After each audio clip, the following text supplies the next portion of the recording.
ഒരു വസ്തു നിർമ്മിച്ചിട്ട് അത് ഒരു പ്രൊഡക്റ്റ് അത് കമ്പനിയിൽ നിന്ന് പുറത്തിറക്കുമ്പോൾ ഇതെങ്ങനെ ഉപയോഗിക്കണം എന്നത് ആ കമ്പനി നിർദ്ദേശം നൽകും. അങ്ങനെയുള്ള നിർദ്ദേശം നൽകിയതാണ് ശരീഅത്തിന്റെ നിയമം എന്ന് പറയുന്നത്.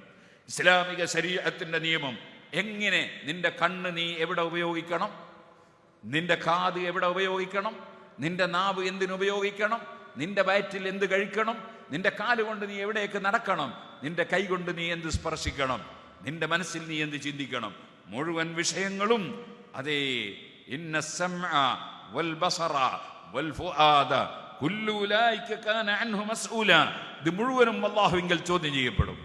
അതുകൊണ്ട് തന്നെ നബി സല്ലല്ലാഹു അലൈഹി വസല്ലം തങ്ങളെ സ്നേഹിക്കുന്ന നമ്മൾ ആ നബി തങ്ങൾ കഠിനാധ്വാനം ചെയ്ത് പഠിപ്പിച്ച ഇസ്ലാമിനെ പ്രിയം വെക്കണം.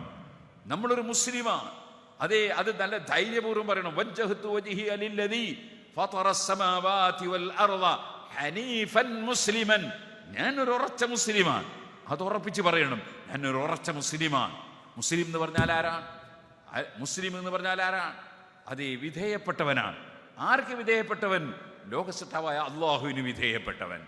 അതാണ്, അള്ളാഹുവിന് വിധേയപ്പെട്ടവനാണ് ഞാൻ. അതുകൊണ്ട് തന്നെ എൻ്റെ ഏത് പ്രവർത്തനങ്ങളുടെയും മാനദണ്ഡം ഇസ്ലാം അത് അംഗീകരിക്കുമോ ഇല്ലേ, ഇസ്ലാം അതിനെ